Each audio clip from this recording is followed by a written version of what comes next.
Obrigado a todos que nos serviram nessa manhã, nos conduzindo em louvor e adoração ao nosso Deus.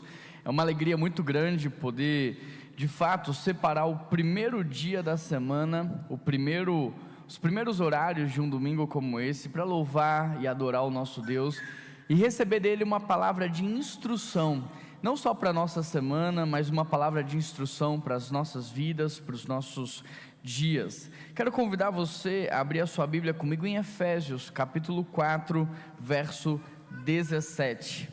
Efésios, capítulo 4, verso 17. Nós estamos numa série chamada O que é ser igreja? E nesta série nós descobrimos que ser igreja é ter Jesus Cristo no coração, é ser lavado, remido pelo sangue do Cordeiro, inserido em um corpo do qual Ele decidiu chamar a sua igreja, a sua família, o seu povo. Agora, há muitas pessoas no nosso meio, mas nem todas ainda fazem parte dessa família espiritual.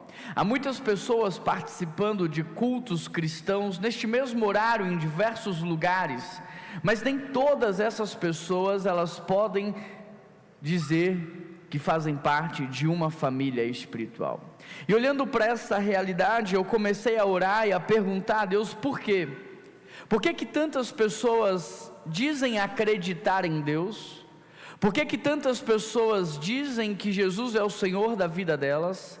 Por que que tantas pessoas frequentam cultos cristãos, assistem cultos nas suas casas, mas ainda não fazem parte de uma família espiritual? Por que que muitos dizem, olha, eu acredito em Jesus, mas ainda não foram inseridos no corpo cujo cabeça é Cristo? E olhando para tudo isso, Deus me trouxe uma resposta no texto de Efésios, capítulo 4, verso 17. Mas antes de lermos esse texto, eu gostaria de orar mais uma vez com você, pedindo ao Senhor que ministre aos nossos corações uma palavra divinamente inspirada por Ele, apta para o ensino e para a exortação. Pai, nós queremos com muita humildade pedir o Teu auxílio nessa hora, o auxílio do Teu Espírito Santo, para que o Senhor abra o nosso entendimento, para que o Senhor abra a nossa visão, para que o Senhor quebrante o nosso coração, para que estejamos sensíveis ao mover do Teu Espírito Santo nesta hora, Pai. Ministra essa palavra que é viva e eficaz, mais penetrante do que uma espada de dois gumes. Ministre essa palavra e não permita que ela volte vazia, mas que ela seja lâmpada para os nossos pés. Que essa palavra produza uma mudança do nosso entendimento, uma mudança no nosso comportamento, e que ao findar-se dessa palavra tenhamos a condição de tomar a decisão por Cristo, pela igreja e por fazermos parte da família espiritual. Essa é a oração que nós fazemos ao Senhor Jesus, e é em Teu nome que oramos, e toda a igreja diz... Efésios 4, verso 17, você que abriu a sua Bíblia, leia comigo por gentileza. Portanto, eu lhes digo, e no Senhor insisto, que não vivam mais como os gentios, que vivem na inutilidade dos seus pensamentos. Quando Paulo diz aqui nesse texto, não vivam mais como os gentios, ele está se referindo a um estilo de vida, a um padrão de vida, a um modelo de vida do qual os gentios faziam uso naquele tempo, principalmente no contexto do Império Romano. E esse estilo de vida, esse padrão de vida era adotado por aqueles que não conheciam a Deus, que não tinham Deus como um padrão moral e nem como um padrão ético. Quando ele usa a palavra viver aqui, essa palavra no grego, ela traz a ideia de algo cotidiano, de algo rotineiro, ou seja, o gentio era aquele que de maneira rotineira e cotidiana vivia longe de Deus, vivia como se Deus não existisse. Quando Paulo usa o termo gentio, ele está se referindo àquelas pessoas que estavam alheias à vontade espiritual.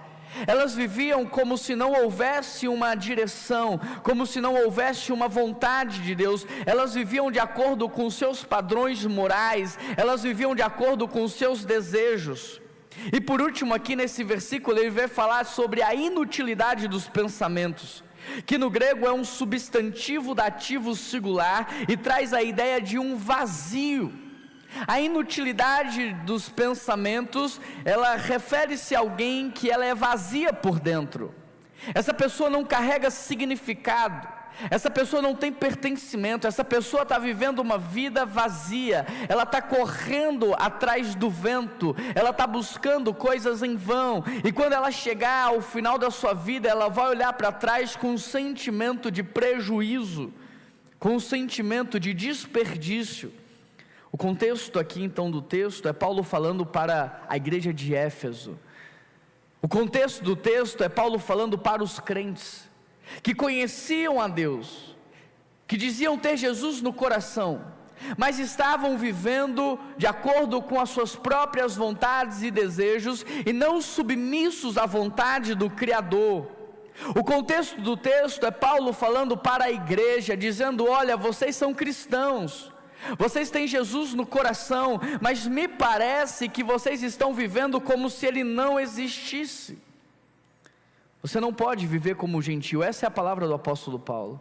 Você que está aqui nessa manhã, ouvindo a ministração da palavra, você que está aqui nessa manhã e diz acreditar em Jesus Cristo, você que está aqui nessa manhã e alguma vez na sua vida já o aceitou como Senhor e Salvador, você não pode viver como se Ele não existisse. Você não pode viver de acordo com a sua vontade, o seu desejo, as suas necessidades, não. Você precisa viver de acordo com a palavra dEle, submisso à vontade dEle, e para satisfazer aquilo que Ele espera de você. A Bíblia diz: vocês que estão em Cristo, vocês são nova criatura. As coisas velhas se passaram, eis que tudo se fez novo. A Bíblia diz: olha, você precisa viver então como uma nova criatura, que foi inserido dentro de um corpo, cujo cabeça é Cristo. Você não pode mais viver de maneira individualista, egoísta, não, você foi inserido dentro de um corpo. Então, para fazer parte de uma família espiritual, eu aprendo nesse texto que nós precisamos abandonar o nosso passado. O velho homem, a velha mentalidade, esse texto ele vai trabalhar muito disso. Como diz Márcio Michele, passado resolvido, futuro decidido. O seu futuro não é decidido porque o teu passado está mal resolvido. Porque embora você tenha aceitado Jesus, embora você professe a fé nele, você ainda permite que o teu velho homem influencie as decisões que você toma hoje. Para viver o que Deus tem para você, para desfrutar do novo do Senhor, de um novo tempo, de uma nova estação, você precisa colocar o seu passado no lugar certo. Eu sei que você tem uma história, eu sei que você tem um passado, eu sei que você já sofreu muito nessa vida, assim como eu sei que você tem uma história de feridas, de abusos, de traições, eu sei que você já foi muito usado por outras pessoas em outros contextos, eu sei que você sofreu, mas para viver o que Deus tem para você, você precisa entender que tudo isso ficou lá atrás. Para viver o que Deus tem para você neste tempo, nesta estação, você precisa colocar o seu passado no devido lugar. Você não é mais a mesma pessoa, eis que tudo se fez novo. Você cresceu, você não é mais a mesma pessoa, Ele fez de você uma nova criatura. Você não está mais no mesmo lugar, você não está mais na presença das mesmas pessoas, a situação mudou, você precisa entender, este é um novo lugar, este é um novo tempo, estas são novas pessoas, você é uma pessoa nova, você é uma nova criatura. Portanto, se você quer viver aquilo que Deus tem para você, se você quer de fato fazer parte de uma família espiritual, você precisa pegar todas as experiências ruins que você teve no passado e deixar no passado. Porque se você não fizer isso, você não vai conseguir se entregar. Se você não fizer isso, você vai viver com ressalvas. Se você não fizer isso, você vai evitar se entregar a novos relacionamentos, a viver uma vida de profundidade, a se entregar de fato, para que a tua vida tenha significado. Sabe, Deus disse para Abraão: saia da sua terra, da sua parentela, da casa dos teus pais, e vá para uma terra que eu te mostrarei. E ao deixar para trás a sua terra, o contexto de uma idolatria, uma herança de um pai idólatra, ao deixar tudo isso para trás, Abraão então agora estava pronto para se tornar o pai da fé, o pai de uma nação, o pai de uma geração. José também foi um homem que precisou deixar para trás a mágoa que ele tinha em relação aos seus irmãos que lhe traíram, que lhe venderam. Ele precisou seguir em frente, mas ele não podia carregar isso consigo.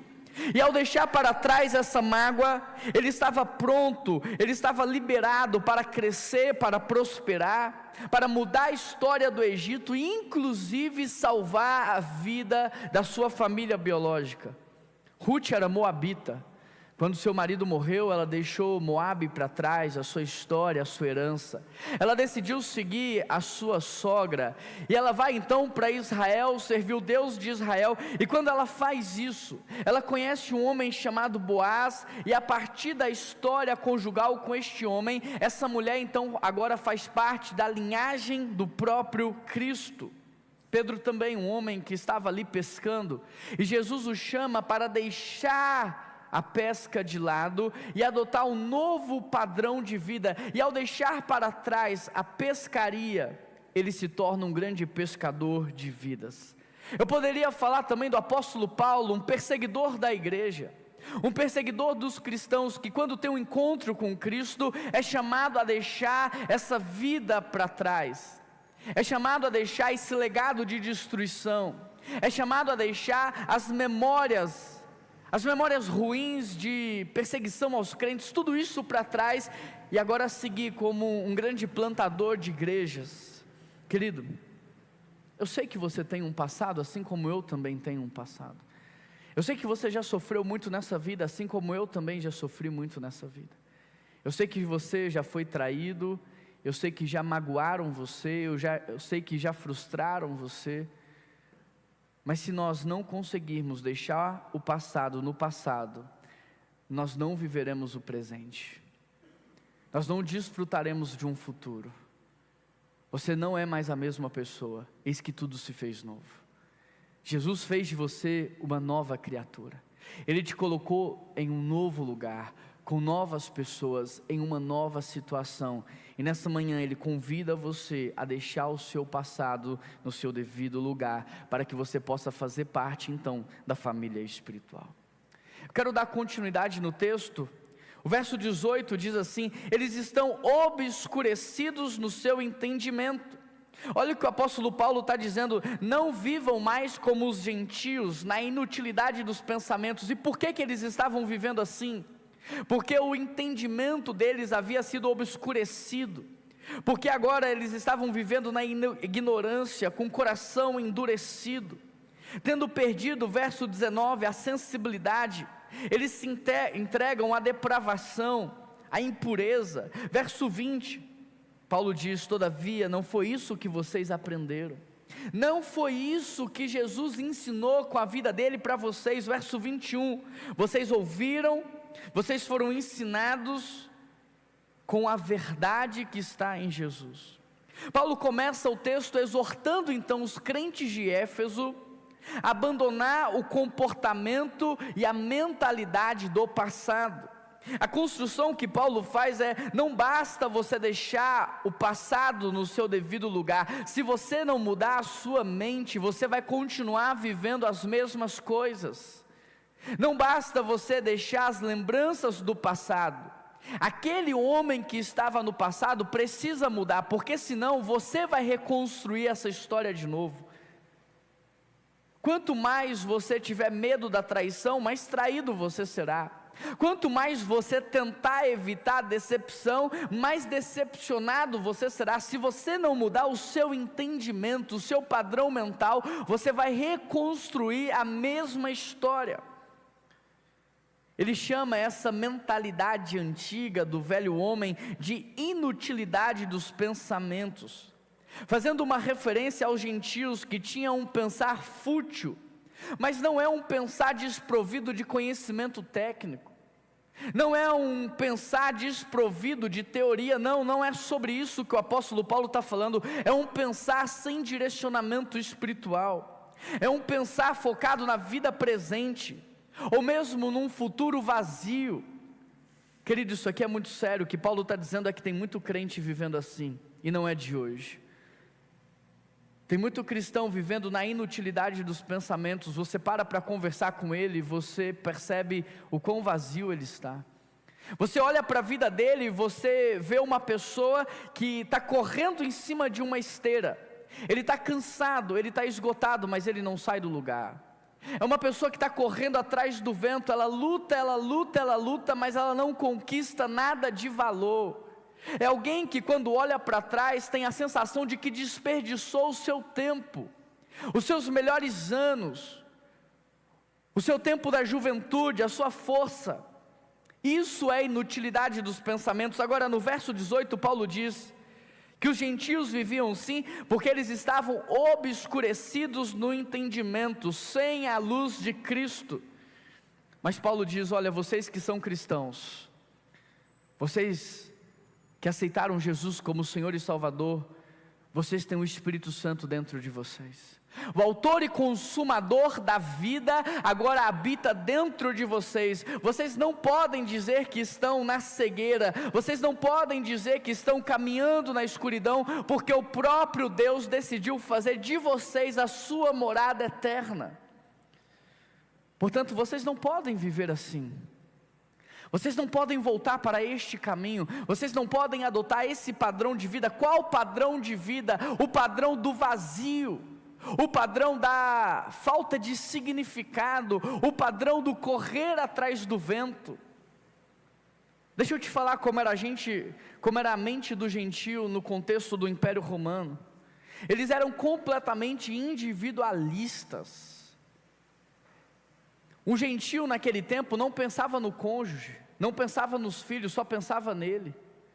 Completamente individualista. O individualismo nascia dentro dos lares e ele se espalhava por toda a sociedade, de modo que não importa a sua necessidade, não importa o que você pensa, importa o que eu estou sentindo, importa a minha necessidade, importa a minha dor, a sua para mim não importa.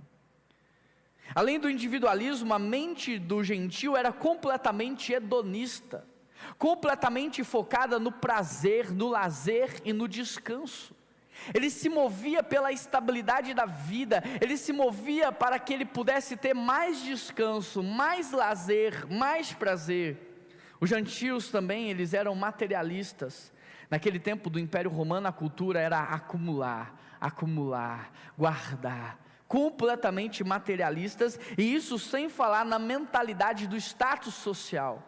Eu preciso me mostrar, eu preciso de reconhecimento, eu preciso ser aplaudido. Agora me diz, eu estou falando do Império Romano ou eu estou falando dos dias de hoje? Porque quando eu leio esse texto, me parece que é a capa do jornal dos dias de hoje. E o que me espanta, assim como talvez espantou o apóstolo Paulo, que estava pregando para a igreja de Éfeso, ensinando a cristãos, esse contexto da mente gentia continua e permanece dentro da igreja. A nossa sociedade hoje é marcada pelo individualismo, sabe, cada um cuida do seu, você cuida da sua vida, eu cuido da minha. Uma mente completamente hedonista, eu só quero saber de descansar, ter lazer e prazer.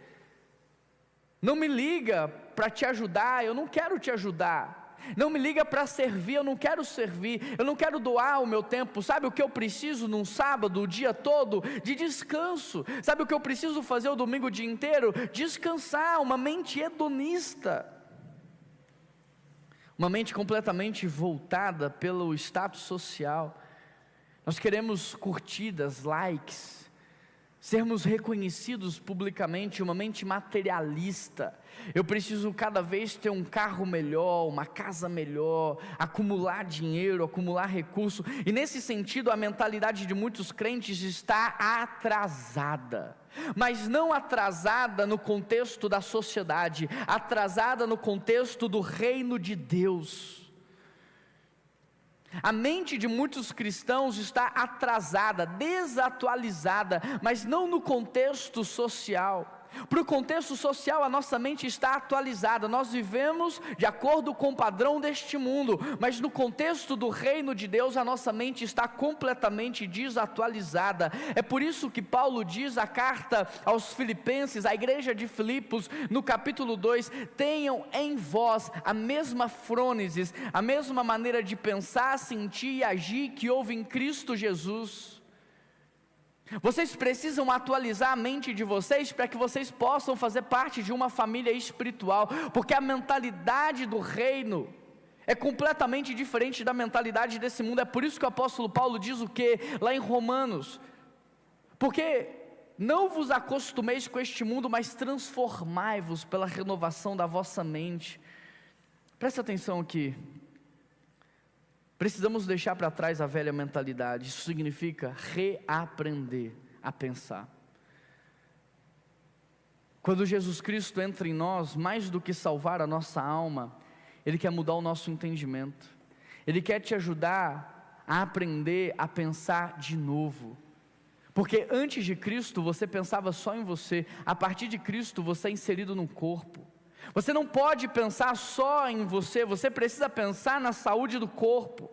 É por isso que Paulo diz no capítulo 2 de Filipenses: considerem os outros superiores a vocês. E no grego a ideia não é que você vai pensar que todo mundo é maior do que você. No grego a ideia é você olhar para a necessidade do outro e dar mais importância para a necessidade do outro do que para a sua.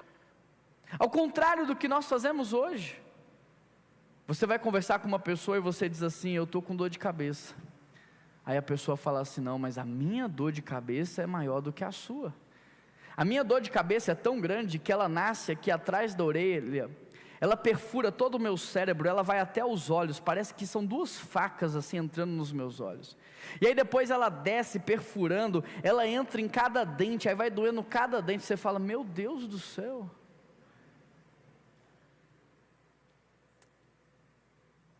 O Espírito Santo quer te dar uma mentalidade diferente. Poxa vida, a sua cabeça está doendo? O que aconteceu com você? Deixa eu ver aqui se eu tenho um remédio para te dar. Deixa eu pegar uma água para você tomar. O que será que eu posso fazer para ser alívio para você? Entende? Nós precisamos de uma nova mentalidade, considerar a necessidade do outro maior do que a sua. Nós precisamos ter um olhar atento para as necessidades daqueles que estão ao nosso lado. Você, marido que está aqui, preste atenção no que eu vou te dizer. Você, esposa que está aqui, preste atenção no que eu vou te dizer. A necessidade do seu cônjuge tem que ser maior do que a sua. Às vezes você está focado em realizar os seus sonhos pessoais, os seus projetos pessoais, em saciar a sua vontade de comer, a sua vontade de dormir, a sua vontade de descansar, e você não está reconhecendo a necessidade do outro. Pais, a necessidade dos seus filhos tem que ser maior do que as suas. Você não tem que realizar os seus sonhos através da vida deles, mas você precisa olhar para as necessidades que eles têm. O carro com banco de couro não é a necessidade deles, é sua. A casa maior não é necessidade deles, é sua necessidade.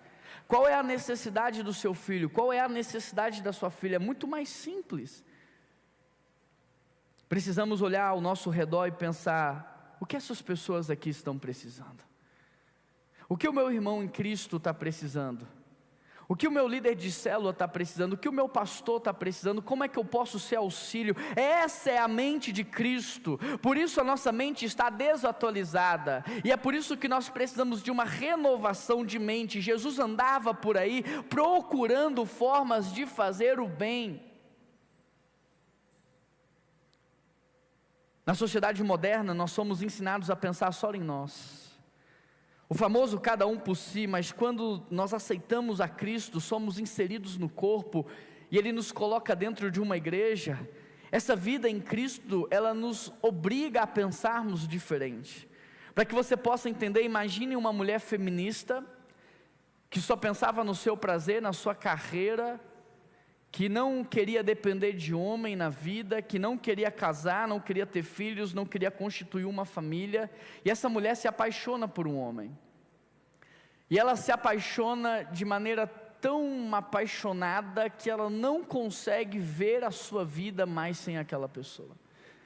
Ela não consegue passar 1 minuto do dia sem aquela pessoa. Então, por causa dessa paixão, ela decide se casar. Essa é a forma que ela encontrou de passar mais tempo, de viver com aquela pessoa.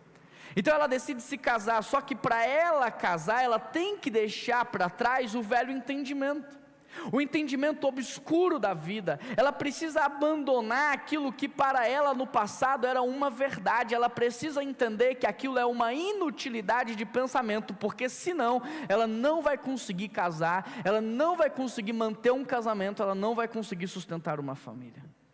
Sabe o que eu quero te dizer? Tem muita coisa que você aprendeu nessa vida que não é verdade. Tem muita coisa que você aprendeu com a sua experiência de vida que não é verdade. Faz parte da sua cosmovisão, faz parte da sua maneira de interpretar a vida. E quando o Espírito Santo ele entra dentro de você, tudo aquilo que era verdade, você entende agora como achômetro. Não, eu achei que isso era verdade, eu achei que o casamento não funcionava, eu achei que o casamento não prestava, eu achei que a igreja não era importante. Tudo que você tinha como verdade, quando o Espírito Santo entra dentro de você, desmorona, porque agora a verdade tem um nome, a verdade é Jesus Cristo. Ele diz: eu sou a verdade. Então quando o Espírito Santo entra dentro de você, a verdade entra dentro de você, e a verdade, João diz que ela liberta. Então você precisa orar dizendo: Espírito Santo, renova a minha mente. Deixa eu te dar outro exemplo. Aqui no Brasil, eu não sei se você sabe, mas a sua folga ela é remunerada. Você tira a folga semanal ou no final de semana, você está ganhando. Aqui no Brasil você tem direito a 30 dias de férias remunerada. Aqui no Brasil você tem atestado médico, você está doente, você vai ganhar mesmo assim o seu salário. Aqui no Brasil tem cartão de crédito, mas em outros países não. Nos outros países você não tem direito a férias, trabalhou recebe, não trabalhou não recebe. Em outros países não tem cartão de crédito, não tem folga remunerada. Então se você mudar daqui para qualquer outro país, e se você for com a mentalidade do Brasil, você vai morrer de fome, você vai ficar na rua, você vai virar um homeless, um morador de rua. Quando você acessa um outro país, você precisa acessar uma nova mentalidade. A mentalidade, por exemplo, norte-americana é uma mentalidade de trabalho de 12 a 15 horas por dia, é uma mentalidade de 2 a 3 empregos. A mentalidade norte-americana é: eu vou tirar no máximo 10 dias de férias no ano. Por quê? Porque se eu não trabalhar, eu não ganho. Essa é outra mentalidade. Por que eu estou te ilustrando dessa maneira? Porque existe um reino do qual Deus está te convidando para entrar. Existe uma monarquia chamada Reino de Deus, e a mentalidade que você tinha antes de Cristo não serve nesse reino. Você não consegue entrar nesse reino com a mentalidade do velho homem. Portanto, se você quer fazer parte de uma família espiritual, se você quer fazer parte do corpo de Cristo, você precisa permitir que o Espírito Santo modele o teu pensamento. Amém, igreja? Vamos continuar, verso 22. Paulo diz que você deve deixar o passado, que você deve adotar o novo padrão mental. E agora no verso 22, olha o que ele diz: quanto à antiga maneira de viver, vocês foram ensinados a despir-se do velho homem, que se corrompe por desejos enganosos, e a serem renovados no modo de pensar, a revestir-se do novo homem, criado para ser a semelhança de Deus em justiça, em santidade e na verdade. Paulo diz: olha, você quer fazer parte do reino? Você quer fazer parte de uma família espiritual? Deixe o seu passado no passado, peça por uma renovação da sua mente.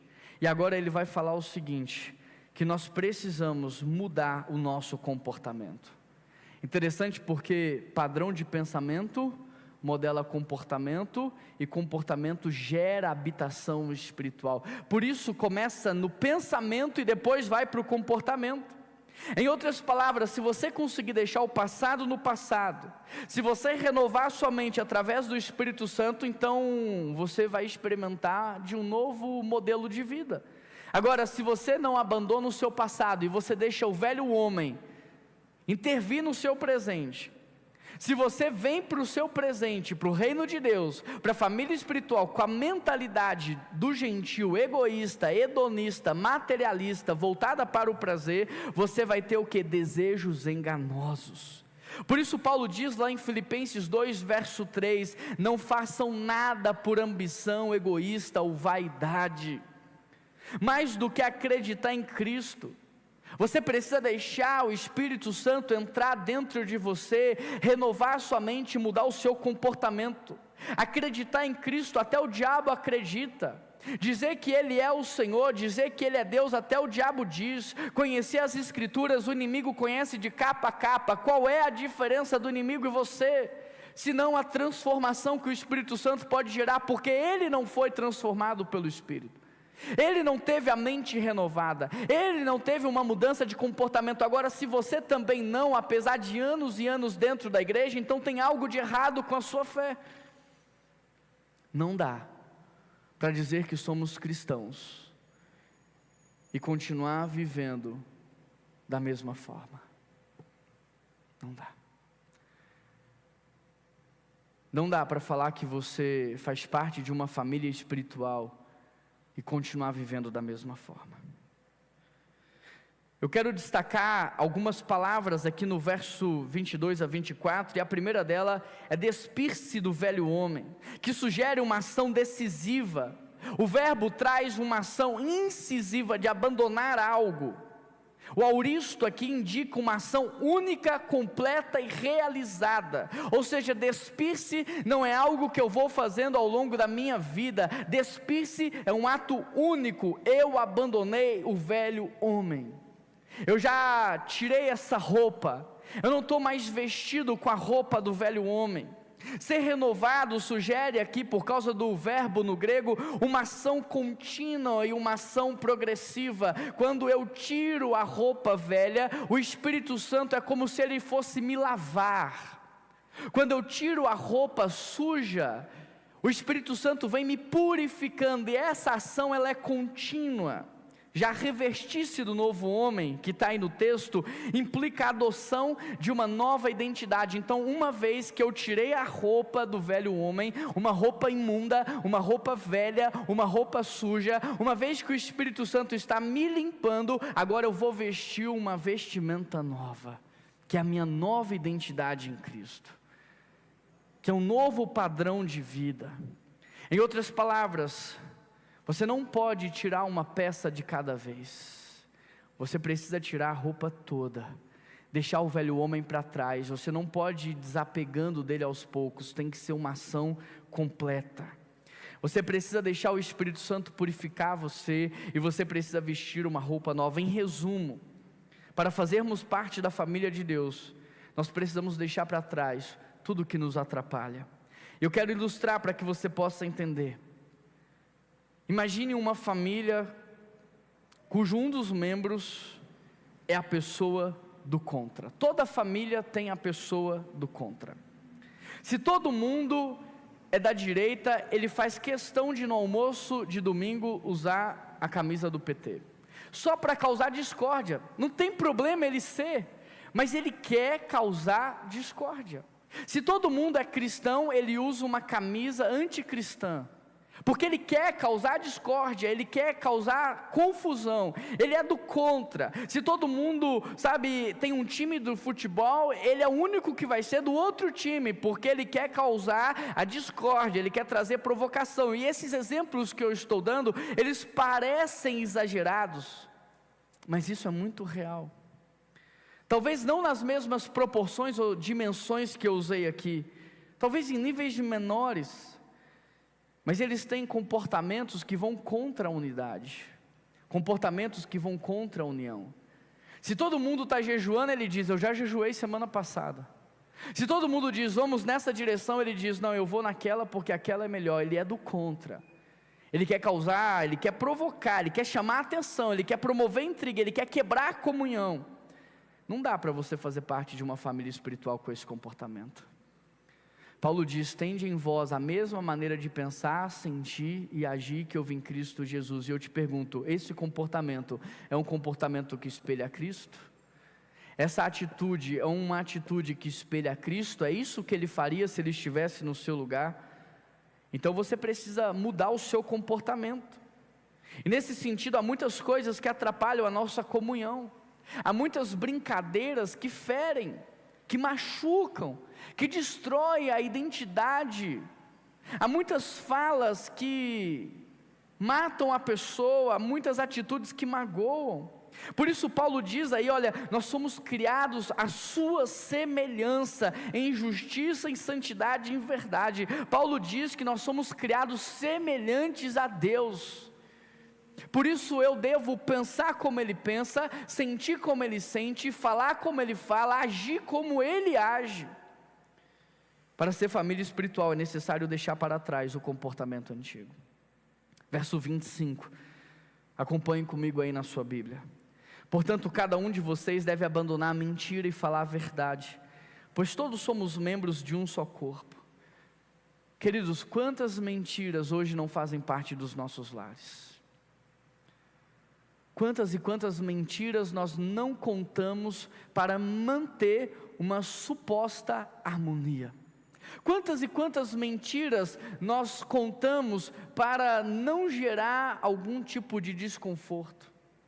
Quantos maridos mentem em relação à comida da esposa, dizendo, está muito gostosa, quando na verdade não está? Quantas esposas mentem para os seus maridos, dizendo, está muito bom, quando na verdade ela nem olhou? Quantos pais mentem para os seus filhos, dizendo, que incrível que você fez, quando na verdade não está? Quantos avós mentem para os seus netos, dizendo, não, você está magrinho, precisa comer, quando na verdade não é isso que está acontecendo? Quantas e quantas mentiras nós contamos uns para os outros? Puxa vida, essa roupa ficou incrível em você. Mentiras aparentemente inocentes, mas que são mentiras. E aqui o apóstolo Paulo está dizendo que alguém que é filho de Deus não pode recorrer à mentira, nem para sair de uma situação adversa, nem quando é colocado na parede, nem quando está correndo risco, nem quando vai ter prejuízo. Você não pode recorrer à mentira. Olha o que a Bíblia diz sobre a mentira, Provérbios 6, Deus odeia a mentira. Há 6 coisas que o Senhor odeia, e 7 Ele detesta, e uma delas é a língua mentirosa. Deus odeia a língua mentirosa. Salmo 101, verso 7, a mentira te afasta de Deus, quem pratica a fraude não habitará no meu santuário. João 8, 44, Satanás é o pai da mentira, e quando você mente, a mentira é um pecado de filiação, você dá autoridade paternal para ele destruir a sua vida, você dá acesso para ele. Apocalipse 28, a mentira será julgada. Números 23, 19, fala que a verdade é uma marca do caráter de Deus, porque Deus não é homem para mentir, e se nós somos criados à imagem e semelhança dele, a mentira não pode fluir dos nossos lábios. João 8, 32, a verdade é a única coisa que liberta. Paulo lembra que como membros do corpo de Cristo, a mentira não deve ter lugar entre nós. Só que eu quero chamar a sua atenção para um aspecto, porque a Bíblia está dizendo que nós devemos falar a verdade, mas aqui há um segredo. A verdade é essencial, mas o amor é indispensável. Não se esqueça disso.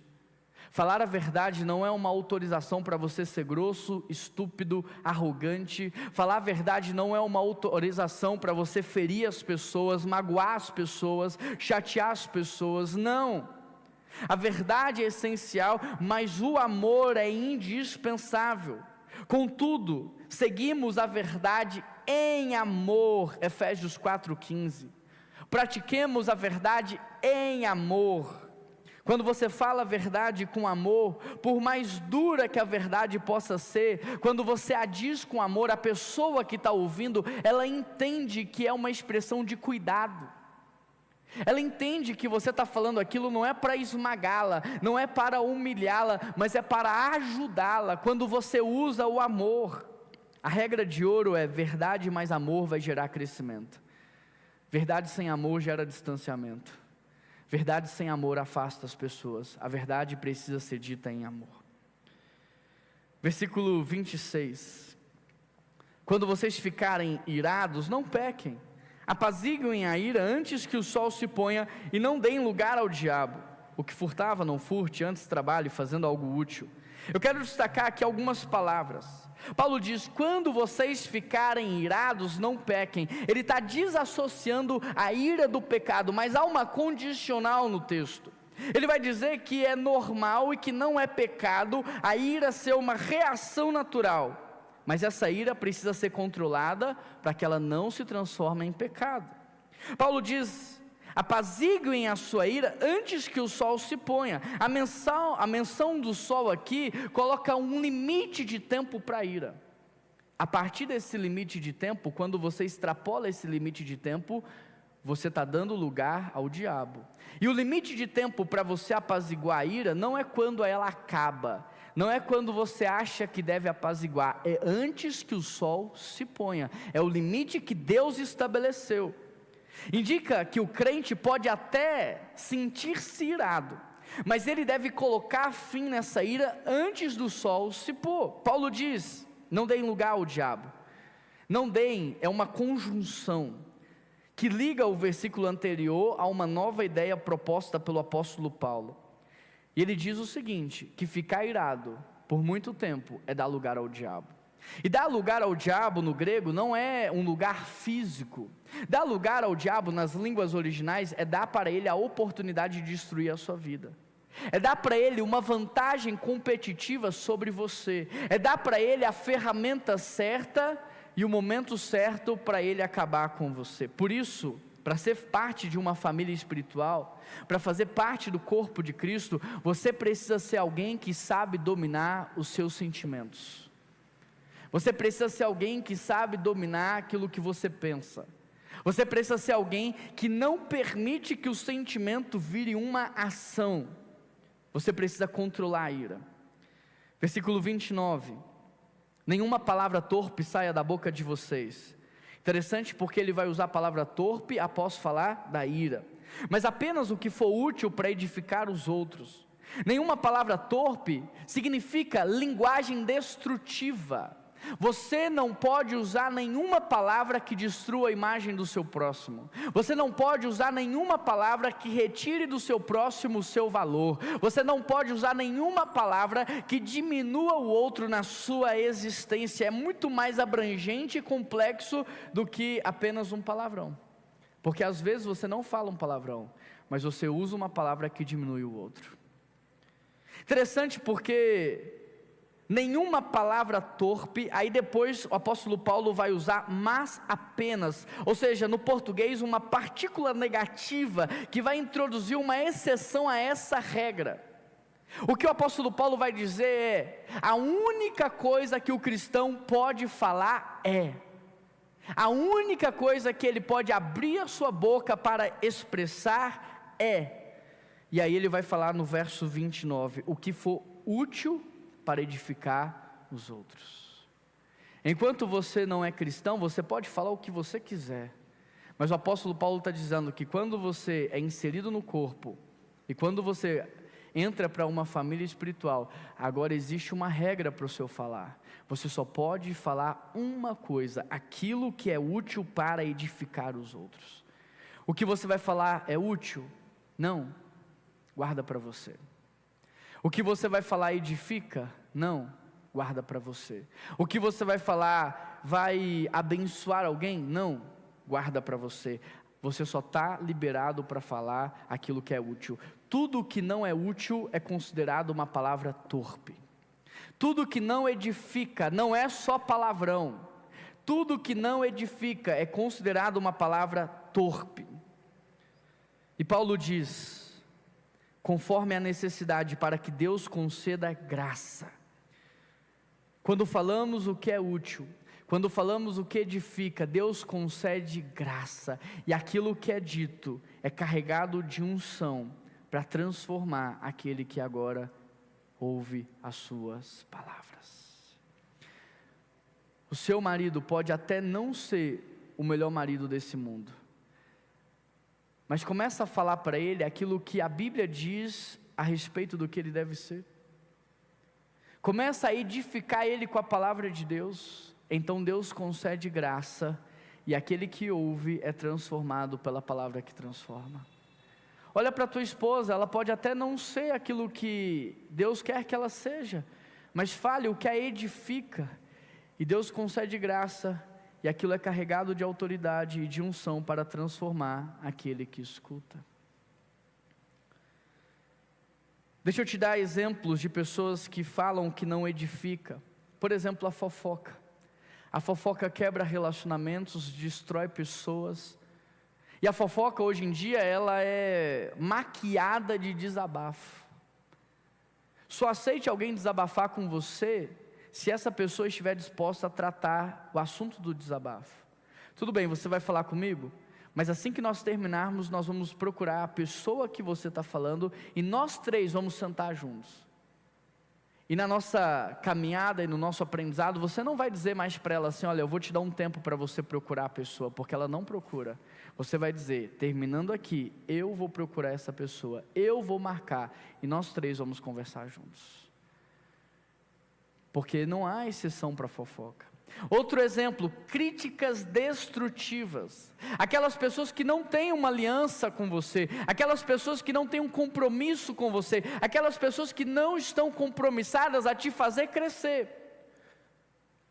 Se você não tem o compromisso de ajudar alguém, de dar as mãos, de levantar, de estar com ele, fala.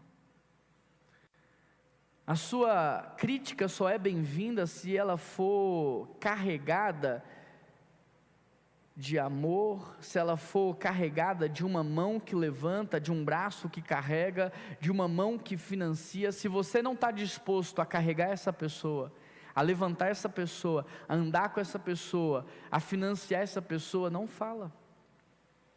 Murmuradores, cínicos, sarcásticos, difamadores, todos não pertencem ao reino de Deus. São coisas que Deus detesta, são coisas que Deus odeia. E no reino de Deus, no céu, não haverá ninguém com essas características.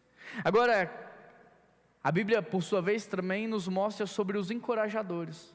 Aqueles que estão sempre encorajando: não, você vai conseguir, não desista não, você só precisa ser constante. Você caiu, levanta de novo, você errou, pede perdão. A Bíblia fala sobre os conselheiros sábios, a Bíblia fala sobre os elogios sinceros, a Bíblia fala sobre os pacificadores, sobre os reconciliadores. Se você quer fazer parte de uma família espiritual, se você quer fazer parte do reino de Deus, você precisa mudar o seu padrão. Não tem como ir para um outro país e continuar falando no português. Não tem como ir para um outro país sem aprender o idioma desse país. Você vai viver marginalizado. Você vai viver na escória desse país se você não dominar o idioma daquele país. Não tem como você entrar no reino de Deus com esse mesmo padrão de vocabulário. E para a gente fechar, do verso 30 ao 32, não entristeçam o Espírito Santo de Deus, com o qual vocês foram selados para o dia da redenção. Livrem-se de toda amargura, indignação, ira, gritaria, calúnia, de toda maldade. Sejam bondosos, compassivos uns para com os outros, perdoando-se mutuamente, assim como Deus perdoou. Querido, o Espírito Santo é uma pessoa, e ela pode estar muito triste com você. A Bíblia diz, e aqui ela usa na mesma frase: os selados, não entristeceis o Espírito. Significa que mesmo você sendo salvo, você pode estar entristecendo o Espírito. Se eu perguntasse aqui: você está feliz com Jesus? Talvez todos levantariam a mão para dizer: sim, eu estou feliz com Jesus. Mas a grande questão é: Jesus está feliz com você? Ou Ele está triste com a sua maneira de viver?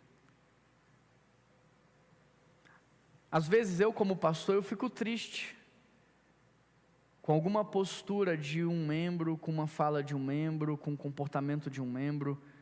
E olha que eu não escuto tudo o que ele escuta, eu não vejo tudo o que ele vê, eu não sei de tudo o que ele sabe. E se eu, como pastor, habito mais tempo às vezes na tristeza do que na alegria, imagina o Espírito Santo. Se eu, como pastor, que não vejo tudo, não ouço tudo, não sei de tudo, passo mais tempo angustiado, orando, clamando pela igreja, buscando a Deus, pedindo ajuda para Deus, do que dizendo: Deus, que igreja abençoada, Deus, que povo maravilhoso, Deus, você viu aquela pessoa, que pessoa incrível. Isso é 20%. Agora você imagina o Espírito Santo, que lê todos os teus pensamentos, que conhece todos os teus sentimentos, que escuta todas as suas conversas, que lê tudo o que você escreve. Não entristeçais o Espírito Santo. Livrem-se de toda a amargura, indignação, ira, gritaria, calúnia. É interessante porque amargura aqui significa pequena raiva, significa ressentimento. Livre-se das pequenas coisas, os pequenos ressentimentos, não deixe isso crescer não, livra disso. Aí ele continua: livre-se também da indignação. Indignação no grego significa raiva intensa, que pode se tornar numa explosividade. Ou seja, se você não se livrou da pequena raiva, se você deixou a pequena raiva crescer, ela vai ser acompanhada de uma explosão. Mas você precisa se livrar da pequena raiva e da raiva intensa. Livra-se da ira, que significa raiva prolongada. É quando você já não tem mais a explosividade, mas você está partindo para a indiferença. Tem 10 anos que você está com raiva daquela pessoa, tem 2 anos, tem 5 meses, você já está se tornando indiferente. Livre-se da gritaria, que significa discussão acalorada. Não é só gritaria de ofensa, mas é quando você aumenta o tom de voz, é quando você já coloca emoção na fala. Livre-se da calúnia, que significa difamação. O que o apóstolo Paulo está falando é: gente, tem um filtro, tem uma peneira, é o buraco da agulha, não é uma porta larga, é uma porta estreita. Não adianta você falar que acredita em Cristo se Ele não é o Senhor da sua vida. Não adianta você falar que você gosta de Jesus se Ele não está dentro de você, se Ele não mudou o seu entendimento, se Ele não mudou o seu comportamento, se Ele não mudou a sua fala, se Ele não mudou os teus sentimentos. Há uma peneira. E é por isso que, embora na igreja haja muitas pessoas, nem todas fazem parte da família espiritual, porque há uma peneira. Lembra do exemplo da academia? Lá na minha academia tem várias pessoas que são consideradas os bodybuilders, aqueles homens grandes, fortes, mas os aparelhos são os mesmos, os professores são os mesmos, mas a minha postura lá dentro define o meu resultado. A igreja é a mesma, o ensino é o mesmo, a experiência é a mesma, mas a sua postura diante do que está sendo ministrado define o resultado. O que eu entendo é que, da mesma forma que na família biológica, mágoas são inevitáveis numa família espiritual. Da mesma forma que numa família biológica, entre pais e filhos, frustrações são inevitáveis numa família espiritual. Mas o que define uma família biológica como saudável ou não, é a capacidade de reconhecer, arrepender, pedir perdão, perdoar e mudar. A mesma coisa é verdade na igreja. O que faz uma igreja ser forte não é a isenção dos seus erros, mas é a capacidade de se reconhecer, arrepender, perdoar e recomeçar. E hoje Deus está nos dando a oportunidade de reconhecer os nossos erros. Deus está nos dando a oportunidade no Espírito Santo de desfrutar de um arrependimento, que talvez já está sendo gerado ao longo de toda a exposição do texto. Deus está nos dando a oportunidade de pedir perdão, ou de liberar perdão. Deus está nos dando a oportunidade de recomeçar de uma maneira diferente. E eu queria convidar você a fechar os teus olhos e a responder essa pregação com uma oração.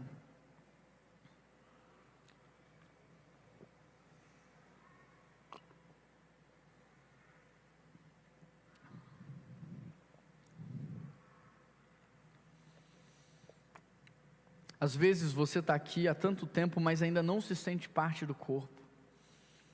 Está aqui há muito tempo, ainda não se sente parte da família. A culpa não é do corpo, a culpa não é da família. Tem mais a ver com você, com a postura do seu coração. com o seu padrão mental.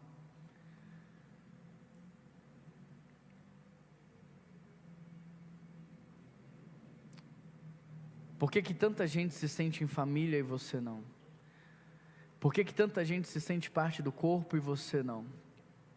Você precisa perguntar para Deus: Deus, qual é o problema comigo? É porque eu ainda sou um velho homem? É porque a minha mente está reprovada? O que eu preciso mudar? Eu preciso deixar o passado no passado? O que eu preciso fazer? Deixa o Espírito Santo de Deus ministrar sobre a sua vida nesse momento.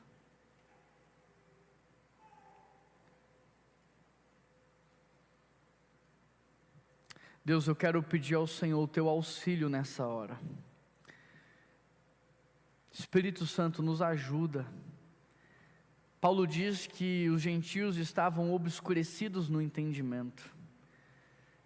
Abra o nosso entendimento, abra a nossa visão, quebranta o nosso coração e nos mostra o que precisa acontecer nas nossas vidas para que de fato nós sejamos inseridos no corpo e façamos parte de uma família espiritual.